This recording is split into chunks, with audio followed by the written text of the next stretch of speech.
Salut à tous, alors aujourd'hui on va parler d'une attraction qui selon moi est l'une des plus effrayantes des parcs Disney. Il s'agit de Blanche-Neige et les 7 Nains, ou autrement appelé Snow White Scary Adventures. C'est un dark ride situé dans Fantasyland, basé sur le film Blanche-Neige et les 7 Nains de 1937, qui est le premier film produit par Walt Disney Pictures.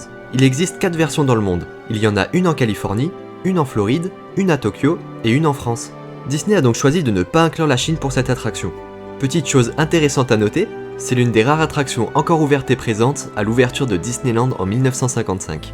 En effet, la toute première version a ouvert avec le parc Disneyland le 17 juillet 1955, sous le nom de Snow White and Her Adventures.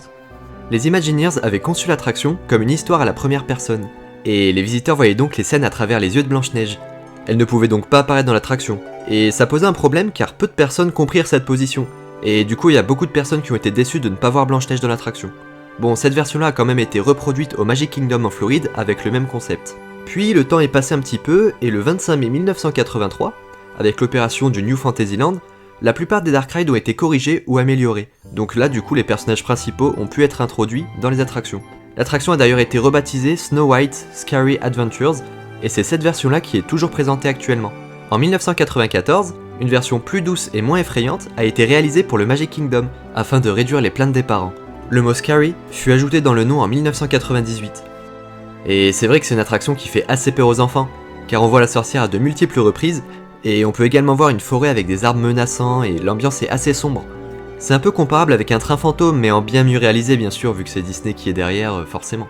Mais après je trouve qu'on ne peut pas vraiment reprocher quelque chose en termes de réalisation, parce qu'elle fait partie des classiques des dark rides, et elle a ouvert en même temps que le premier parc en Californie, inauguré par Walt Disney en personne, donc forcément. Après, c'est vrai qu'à Disneyland Paris, par exemple, elle commence à vieillir par rapport à d'autres dark rides. Mais je pense qu'il faudrait seulement une mise à jour en rajoutant des effets plus actuels, un peu à la façon de Phantom Manor, vous voyez, comme il a été rénové, faudrait faire une rénovation un petit peu similaire. Modifier les audio animatronics, rajouter des effets visuels, corriger les effets de lumière. Tout ça peut rendre l'attraction encore plus belle que ce qu'elle est actuellement, je pense. D'ailleurs, je trouve que la version de Tokyo est l'une des mieux réalisées, donc là voilà, vous avez quelques images en fond pour vous rendre compte. En tout cas, dites-moi dans les commentaires si vous aussi vous trouvez que cette attraction est l'une des plus effrayantes. Après, bien sûr, il y a toujours les Phantom Manor, les Haunted Mansion, etc. Mais en soi, ces attractions-là ne sont pas forcément destinées à faire peur, et on pourra d'ailleurs y revenir peut-être dans une prochaine vidéo. Après, ce sera à vous de me dire, bien sûr. Donc voilà, comme d'habitude, si la vidéo vous a plu, n'hésitez pas à laisser un gros pouce bleu. Vous pouvez également vous abonner si ce n'est pas encore fait et activer la petite clochette.